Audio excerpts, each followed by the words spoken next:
Hi everyone, it's Tallara and welcome back to Citizen Sleeper. It is cycle number 30. We've officially spent one full month here on the Eye, and it has been an action-packed month, that's for sure. There's never a shortage of things to do on this station, and as you can see right here, we've still got lots left. Before we get started today, let's get up to date on what drives or quests we still have remaining. We've got Build a Home, which I really haven't been prioritizing. There's a derelict unit in the low end that remains unclaimed. With lots of scrap and a little work, it could be hours. We just need to gather scrap and then we're able to move into this building. But ever since we joined the commune up here, I haven't found that to be a priority, so I'm kind of going to leave that one for now. We've got Enter the Greenway. The networks and systems of the Greenway have been cut off since the collapse. What could be growing within them? We unlocked the Greenway gate, and we now need to find a nurturing grow bed for the seed, which is something that we've been doing in the aviary. The spores need time to germinate and spread in the aviary. The indirect sun of a few cycles should help them along, so all we can do there is wait for now. Then we've got Fix the Ambergris. Ankita's cutter is out of commission. Help her get it running again. This is a quest we've had since the very beginning, and I was a little bit misled. We had a ship mind. It did have someone on it, of course, and I thought that when we finished up their quest, I might be able to give it to Ankita, but no.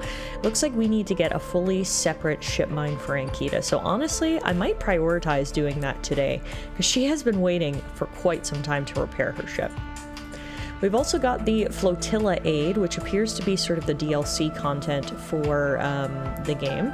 Eshe and Peak need help gathering supplies for the refugee flotilla, which is quarantined past the wastes. We need mushrooms to bring them. We've got a Gerol caps, but I'm not sure if those are the mushrooms that we actually need or not.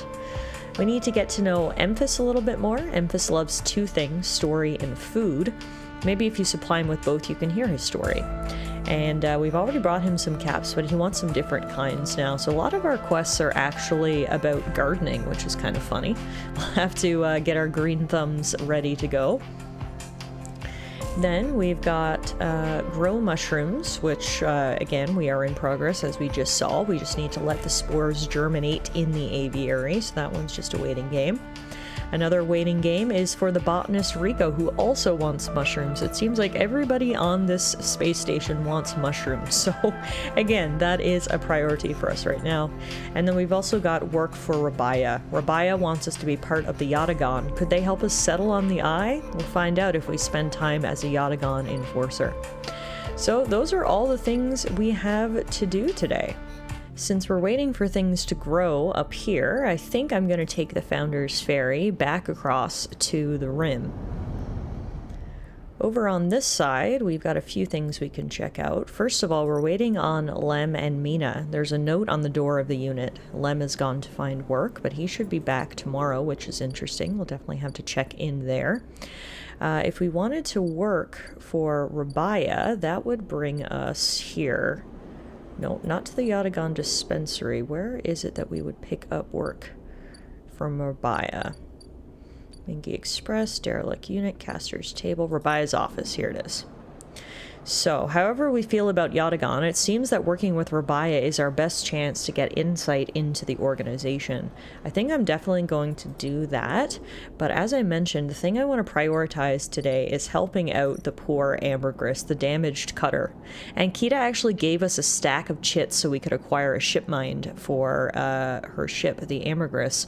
We better make sure to deliver. Better late than never, right? So unfortunately, I think we spent most of the chits that she gave us. But let's see if there's even a ship mind for sale. There is. We can buy one for 48 cryo. We have 31 right now, so we might actually be able to do this today. Maybe we can kind of kill two birds with one stone here. If we go to Rabaya's office and work for her, we will get paid with scrap components, I think, if we collect tithes. Yatagon operates on an in-kind basis, you are told, and tithes of goods or services must be collected in exchange for protection and administration. Yes, the typical protection racket. Let's start that action. Nice. We got scrap components and +1 to the Yatagon Insider. One mechanic tithes a new filtration system for the block's atrium, and after you help install it, he offers you some of the remaining scrap. Let's do another tithe collection. Perfect. That gives us 2 scrap, and then we should be able to sell the scrap at the Ort Exchange. We sell 1 scrap for 12 cryo, so if we sell both scrap, we'll have enough to buy that ship mind. Perfect. Like I said, 2 birds with 1 stone. So we'll go now to the merchant freighters, which are a bunch of traveling merchants. They often haggle with stevedores and pilots as they try to get their goods into the bright market, and we will buy 1 ship mine fragment from them. Perfect. You reluctantly hand over the chits. You know they're fleecing you, but you need this. Luckily, we did get it for 20% off, so we actually got a decent deal there. I don't feel too fleeced, thankfully. And now, finally, better late than never. Oh, wait, no, I got ahead of myself. We didn't just buy a full ship mind. We only bought a ship mind fragment. We still need to assemble that. Right. Okay, that changes things. To fabricate a ship mine, we actually need 3 of those fragments, so never mind, this is not going to be as easy as I thought it was going to be. Okay, well, I don't have any more money right now. What would be the best place for us to work and get some money? We can sell ship mine fragments here, which obviously it doesn't matter to us. We can sell Yatagan data. Let's see if we can get any of that. Let's go into the cloud. Havanaj agent there. Yatagan agent here. He needs a 1, which we have. Some gang enforcers' implants are chirping out comm signals. Time to see what they're talking about. Let's extract that data so we can sell it. Perfect. Because of our icebreaker perk, we actually extracted 2 data there instead of just 1, which is fantastic. Let's sell both of those. That gives us plus 10 cryo. The acquisitions officer eyes you suspiciously as you download the data to her terminal. Well, you're going to become even more suspicious because here, I've got some more. There we go. That's another 10 cryo, which gets us up to 27. And then we'll finish the day doing some more work for Rabaya. Let's collect some more tithes. Perfect. Among the craftsmen and merchants, you visit a chef who insists on feeding you and the other enforcers a rich stew of his own recipe. Dang, that's great. All right.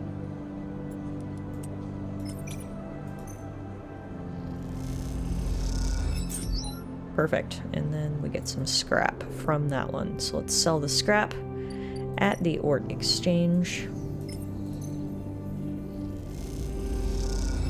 And that's about all we can do for right now. I don't have enough money to buy any more parts.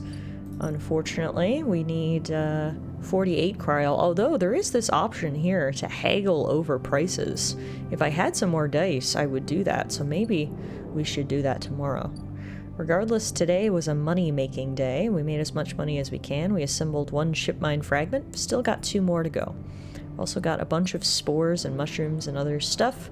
But for now, we're going to cross back to the Greenway and call it a day. Thank goodness we get to live in the Haifa dorm. The commune sleeping quarters provide a nice place for us to rest our head after a long cycle. Good morning. All right, hopefully everybody slept well. We're still waiting on our spores to grow in the aviary. They should be getting pretty close to it, though. Just wanted to take a look in some of these other ones. So we can input Matsutake caps to get Matsutake samples. We can input Girol caps to get samples. Riko needs mushrooms grown in the aviary to study. She'll accept Girol caps, but Matsutake caps are better. Well, we've got Girol caps, so why don't we give her some of those? Because I don't know what else would do with them at this point. Beautiful! Riko gushes as you hand over the golden caps. You've never seen anyone so excited about mushrooms. All right, I'm glad she's happy, and that is helping Rico's research, so that's good.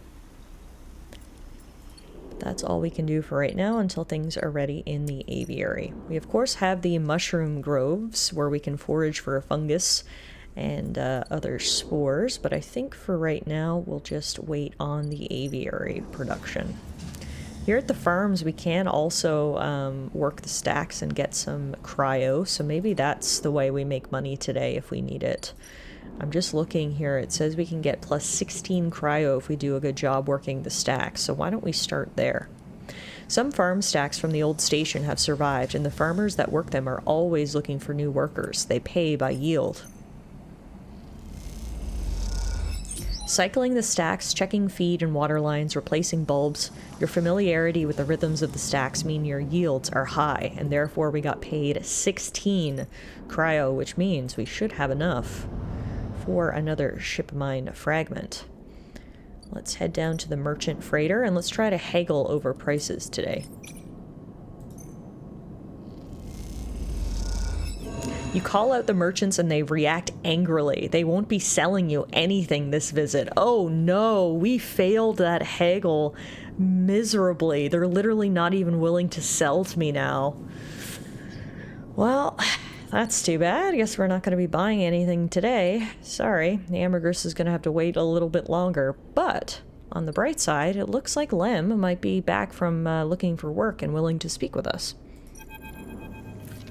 There's no answer when you buzz Lem's unit, but the door is open. You push the door and find Amina, sitting in the middle of the floor, playing with Bun Bun. Hi, Mina. Hi, Robot, says Mina sullenly, waving Bun Bun's paw without looking up. Where's Daddy? Mina doesn't respond. She walks Bun Bun across the floor, narrating quietly to herself. You look around the unit. It is a mess. Dishes and glasses on the side, some of Mina's clothes piled up in a corner. Mina is sitting by her bag, which is spilled out across the floor, her drawing slate cracked and dark. Let's play with Mina. It seems like she's probably pretty lonely here. You sit down beside Mina and she turns away, taking Bun Bun with her. But after a little while, she turns back and you play together. She insists you both Bun Bun on a trip away, dragging the stuffed rabbit across counters and surfaces. You've just started to look at fixing Mina's cracked slate when Lem enters. Sleeper, what are you... He pauses and looks from you to Mina and back again. Never mind. He drops a bag by the door and slumps onto the couch. Everything okay? Lem lets out a weak laugh. You forgot the past few cycles now too? Wish I was so lucky. He looks away at the open door. Look, now's not a good time. What happened? What happened? We messed up. That's what happened. We put our hopes in someone else's stupid scheme. He pinches the bridge of his nose.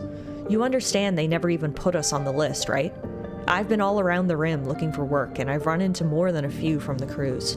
It turns out only long-time Havanage members were issued those Sealess ID numbers. They never planned to consider us.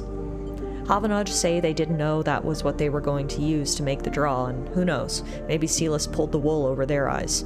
But what does it matter? All those hours in the yards for a hand-to-mouth wage and nothing else. He slams his hand down on the sofa. That can't be it. Well, it is. He looks at the open door again. They are moving the side rail up the hub now, you know, he says without meeting your eye. That's where it'll depart from. They are bringing in a ship with all their cryosleep pioneers and transferring them up there in microgravity before loading the crew. What if we snuck aboard? You think they're just gonna let people on board? The security they'll have has to be impossible. He looks over at Mina. Look, we'll be fine. We always have been. I just need a little time. He sighs. We've had our hearts set on that trip is all. Mina comes over and climbs into his lap. He smiles. I've talked about this before, of course, but I think Lem and Mina are my favorite characters on the whole ship. They're just so heartwarming. Obviously, it's hard not to love little Mina, and I do feel bad. Lem is working himself to the bone, trying to give Mina a better life, and he really thought the Sidereal Horizon was their ticket off this space station to go to a new world and start over. I gotta be honest, I'm really invested at this point. What if I got you on board, Lem? I missed you these past few cycles. I missed that optimism. Lem strokes Mina's hair. Look, you want to go up to the hub and ask around? Be my guest. I can't get up there with Mina down here, and I'm sure the sidereal will bring in a crowd. But be careful. This kind of thing always attracts scammers and thieves. You find any way on board, you take it. You need help to get there? Ask me. But for now, me and Meanie here are sticking to the eye. She looks up at him and smiles. Look, I'll find a way. For us all. I mean, as much as I want to get Lim and Mina off the station, it could be a fresh start for me as well. We seem to be disabling a lot of the trackers and a lot of the dangers on the eye, but the thing is, the further away we get from our corporate overlords, the better chance we have at a real life as well. Lem smiles but doesn't say anything. You stand to leave and Mina grabs your hand, eager to give you one more smile. Then you are out, back in the walkways of the low end, already thinking of plans to make this right. Okay, so let's go check out the sidereal then. It was back here, but yeah, they have moved it, hey? So I guess the question is, where did they move it? Is it all the way up in the greenway? I don't see it here. Unless it's up in the hub. Yes, there it is. The sidereal has docked up here. The sidereal is being loaded and prepped. Among all the commotion, is it possible to find a way on board? We hope against hope that there's a chink in the sidereal horizon's vast armor. Let's find out. It's a risky action, but we're gonna do our best. You watch the loading crews going back and forth, noting their paths and entryways. Could this work? We've got one action dice left for today. It's only a 2 though, so I'm gonna re-roll it. And, well, we rolled a 2 into a 1. I guess we'll give it a try. We got 50-50 shot. You ask a few of the off-duty workers about schedules and systems and get a few useful tips. Okay, great. We're gathering some good information about a potential way on board. I like it. That's all we can do for today, so let's descend back to the rim, take the ship across to the greenway, get some rest, and then we'll try again tomorrow. All cycles need to end. Time to rest and prepare for the next one. Cycle 32.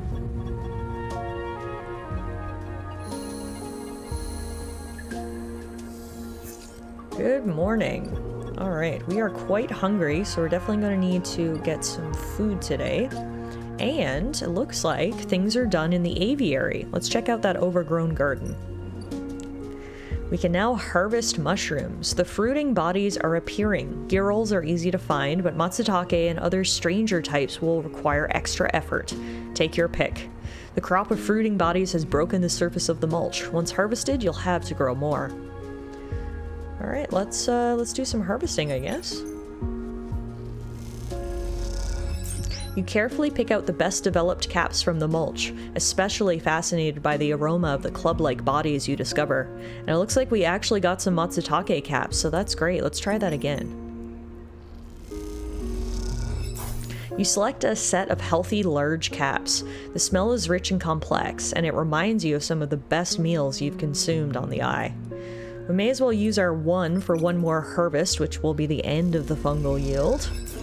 We stumble and crush a cluster of mushrooms into the dirt. You salvage some of the pale caps, but curse your own clumsiness.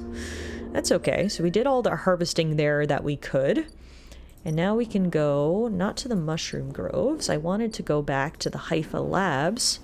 We need the matsutake caps for our friend, but we don't need the girl samples, I don't think. We can give all of those to our friend Rico to study. Got a bunch, so let's hand them all over.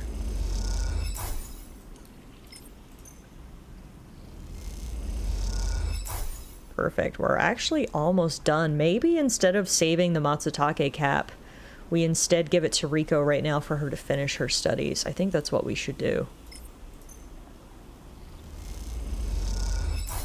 You hand over the caps and Rico looks pleased. My amateur mycologist, thank you. Rico meets you at the entrance to the lab, leaning on her crutch with a glint in her eye. Walk with me, Sleeper. I'd like to tell you a story. She makes her way down the corridor that leads back up towards the main commune building. When people first crossed what we call Founder's Gap into the Greenway, they did so against the wishes of Andre Erlin. At the time, Erlin was trying to stabilize the Union and establish control over the Eye in the wake of Solheim's collapse. It was chaos, competing factions, failing systems, so many dead and injured from the riots. That was his priority. You both cross a glass-roofed tunnel, the Greenway outside crowded with vines and branches, dappling the light. Erlin had written the Greenway off. Cut off from the rest of the station and linked to a broken spoke, he claimed it was only a matter of time before everything here would die. He refused to let anyone abandon their duty to the Union and cross. They were traitors to the cause, or as good as. Rico continues, making her slow but steady way into the inner gardens of the commune. There weren't many of us, but we believed what was here was worth saving. We had to keep our plans secret until we crossed, and some of us left people behind. She pauses to catch her breath, her voice cracking. It is difficult to know if from effort or emotion. What we found was a disaster, nothing like what you see here. Half of the Greenway was leaking oxygen into space, the plants flash frozen. The other half was a swamp of mulch, as decaying matter clogged every system. We worked hard, we lost good people, we cleaned up and closed up, but it was never going to be enough. After many, many cycles, we all knew this place was doomed, but we kept on working, talking less and less because we couldn't face it. We all developed a death wish. If the Greenway was going to die, so would we. But it didn't die. In fact, quite the opposite appears to have happened. This place is thriving. It did not, Rico smiles. We crossed some invisible boundary, tipped some biological scale, and the Greenway started to recover. Plants flowered, crops sprouted. For the first time, we reaped the fruits of our labor. Rico smiles, looking up at you. We thought it was us, that we managed to do just enough to end the cycle of decay. I thought we had saved the Greenway. Until today. You pass into the grow beds of the commune, rich with the hustle and bustle of Haifa members planting and harvesting. For a while, Rico is quiet, and you both simply observe the hypnotic movements of the work crews, the eager chatter washing over you like a wave. Rico smiles to herself. I should have known, of course, that our arrogance was unfounded, but we needed to believe back then. We needed a myth to bring more people across the gap. You both move into a smaller corridor, Rico following some direction unknown to you. What you have shown me is that back then, the Greenway saved us, not the other way around. Tell me, have you ever consumed one of the matsutake or girol caps you have been growing? Yes, my friend actually cooks them up for me at his, mushroom station. I imagine they were delicious, nutritious, almost uniquely so, she muses. After all, they were designed for you. Rico has a mischievous look. At first, I thought it was the location they were grown in that made the mushrooms from the aviary, from the labs, or from the grove different to each other. But what I have come to understand is that it is the person growing them. The matsutake and girol caps you brought me are totally unique, containing compounds never usually found in similar specimens in my possession. Many of these compounds aren't even digestible for humans, but for a sleeper like you. Rico smiles as she leads you into the internal garden of the commune, where the Haifa members have planted species from all over the Greenway. Back when the tide turned, when the Greenway started to recover, we all felt something, a response. It was as if this place was not just alive, as a forest is alive, but alive in other ways, communicative, responsive. We shrugged it off at the time, but now I understand why. Rico stops and turns to you. This place is responding to us, adapting itself to us. It is growing fruiting bodies for you, for me. It is adapting, changing. It is, in short, displaying all the signs of sentience. How? That is what I wish to know too. What being is in control here? Rico sits on a bench within the peaceful gardens and gestures for you to join her. When you have been growing the girols and the matsutakes in the aviary, those species so familiar to the Greenway, have you discovered any others? Yes, I have. In my pocket, I literally have something called clubhead. Strange, unidentified club-shaped fruiting bodies. Rico can barely contain her excitement. I should like to see those. Please bring me some next time you are here. You look around the garden, amazed at the sense of peace within it. Rico interrupts the silence. There's a species of mushroom that I haven't seen in years. It is dark, short, shaped like a club. We first found it in those early days when we were working to save this place. It was around the time that we started to lose our first members. They were succumbing to some infection, some mold growing deep in the dark mulch that drowned this place. At that point, we thought we were lost. And then these mushrooms emerged from that same black mold. We tested them and saw that they contained some compounds that counteracted the mold. They contained an antidote. Of course, as a botanist, I saw this as part of the natural processes of this ecosystem, even if the timescales seemed absurdly short. But what I'm wondering is if that antidote was a gift. Rico meets your eyes. Perhaps if you are patient, you will receive your gift too, Sleeper. You both sit for a while, Rico seemingly done telling stories for today. You watch the light playing off the leaves and plants around you and wonder what forces could be at play in this place.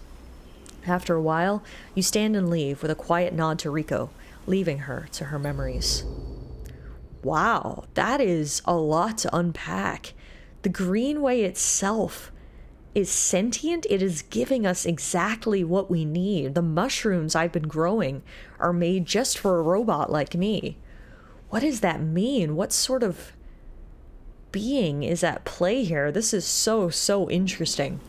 Regardless, we do have a club head sample for Rico. As she just mentioned, she's eager to see the club head caps that have grown in the aviary because she hasn't seen mushrooms like this in decades. She needs to analyze 3 of them to find out, are these fruiting bodies the same that emerged during the early days of the collapse, or something else entirely? Well, we'll give her the ones that we have right now. You hand them over to an eager Rico who immediately begins work on the samples.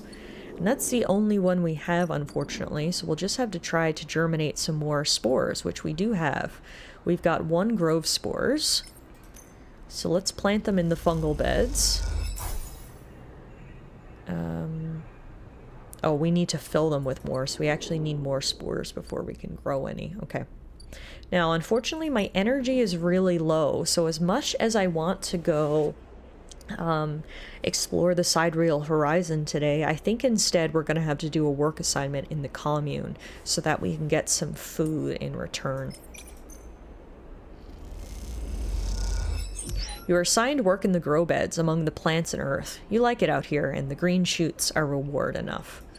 We got to eat something, and now with a half-full tummy, we can go to bed. I guess, actually, before we go to bed, there's one more thing we should do. Let's go back across to the rim, and let's see if the traders are willing to trade with me today. Oh, they're actually all sold out of ship mine fragments. We're going to have to wait for their next visit.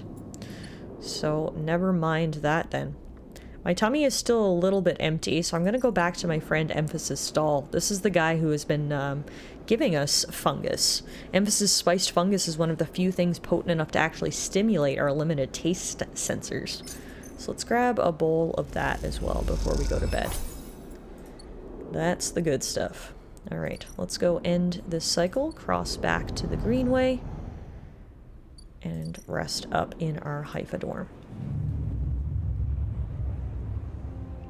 Alright, we woke up rested and energized, and now let's take that energy down here to explore potential ways that we might board the sidereal horizon. Before we climb up, I do want to see if the traders are back in.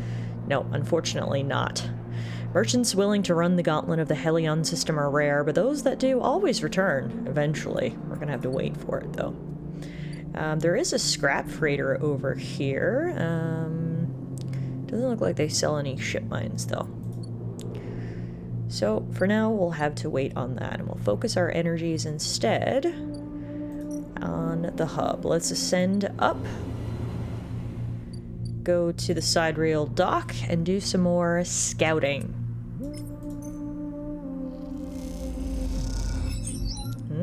Okay, that was a good result. Maybe one more scout session. Perfect. Nope, that didn't work. We agreed to help move crates, but all we got for our trouble is half a cycle of exhausting work and no further information about a way on board. That's too bad. Let's try again then. There we go. We asked a few of the off-duty workers about schedules and systems and got a few useful tips. Quite the achievement, isn't she? Sandra Celis must be proud. You recognize the resonating voice of Castor immediately and turn to see him, hooded and tucked into the shadows near the viewing platform. Hello, Castor. I see you remember our game. Good. He looks around, but the platform is clear. I'm afraid you'll have to wait for a rematch. Microgravity makes tabla a little difficult. He smiles broadly. Castor walks out to stand beside you on the platform. The telltale clunk of magnetic boots accompanies his slow crossing. He notices you looking at them. I don't much like it up here, he explains. I hear there was some trouble at the Havanad shipyard when they announced the results of the crew lottery. Yep, and to put it frankly, they screwed us. I know, he sighs, meeting your eye. An ugly business. Sealess are too used to the way things work in the core. Exploitation is the only logic they know. He gestures out at the side reel. You know why they built this monstrosity on the eye? Presumably it's cheaper? That was a part, perhaps, but there are cheaper shipyards. He stares at the pristine yellow hull. Sealess built it here, says Castor gravely, because they didn't want anyone to know it exists. He rubs his forehead, and secrecy is something I cannot abide. He turns to face you. There are people being loaded onto that ship as we speak. Sleeping people, locked in cryosleep like the person that you were emulated from. There are hundreds of them, and Sealess wants to send them out to a planet at the edge of the settled systems without anyone knowing where it is. But you, Sleeper, can do something about that. You are like me. You deal with data. You can read it right out of the air. With someone like you on that ship, secrecy isn't a problem. You can ping back whatever I need whenever I need it, as long as you are on board. With you on the side reel, and with some minor modifications, he pauses, you can be my eyes and ears. I will keep track of Sealess's grand project through you. In short, says Castor, stretching, I can get you aboard, Sleeper, but I'm going to need you to help me. Now, Castor, why would a low-end data fence need someone to report back on the machinations of this grand project from this mega corporation? Who are you really? I am a concerned party, someone who likes to know what's happening when it's happening, not afterwards. Well, it's not just me who would be going. Yes, your friend Lem. That can be arranged. It is difficult, but not impossible. The condition is, of course, that you go too. Castor clunks closer to the window, watching the tugs wheeling around the side reel. It's a simple offer, and the only one that will get you on that ship. Please consider it. He turns back, silhouetted against the ship. But to make it happen, I need your assistance, as I said. There's a Sealess Foundation ship docked in the now-empty shipyard. I need the data from its servers. This will allow me to produce the IDs necessary for your transit. Castor looks over his glasses at you. Sealess aren't stupid, though. Their ship is totally isolated from the station. You'll need to get on board if you want access to their air-walled servers. Once you have the data, meet me at your friend's unit so we can give him the good news. I noticed his importance to you, and the little one. So cute. You don't extract the data before the side reel horizon leaves the hub, then I will get the message. We have other options, but you are certainly my preferred one. But be sure when you act, Sleeper. Once you take the data from Sealess, you'll set off a series of events that will likely be hard for you to untangle yourself from. Either way, I recommend you stop asking around up here. You are bringing a lot of attention to yourself. Castor glances around as if to emphasize his point. There are only a handful of cycles until departure, Sleeper. Make your decision. With that, Castor marches back off the platform, the sound of his mag boots fading away, leaving you to contemplate the side reel horizon and the part it may play in your future. Wow, well that is a lot to digest. You can see here on the side reel dock, there's now a ticking clock. In several cycles, the side reel horizon will set out. You will either be on board or not. The new drive we got was escape on the side reel. Castor has offered a second chance. If you cooperate, perhaps you could be leaving on the side reel horizon after all. All we need to do is steal the Sealess data. This is a lot to digest. Clearly Castor is not who he said he is. Some low-end data fence from out here wouldn't be as concerned about this information. I think he's someone bigger than he ever thought he was. But this is the ship that he mentioned. It's got a big smiley face on it. I actually like it. We got options to bluff past security and or observe and explore. All of this will help us in our Sealess infiltration, rather. Patrol patterns, security information, server room locations. You need to case this place, bit by bit. But unfortunately, if security gets wise to the potential breach, the Sealess ship will go into lockdown for several cycles, so we have to be smart about it. We've only got a 1 on our action dice, so let's re-roll that and we get a 6. Beautiful.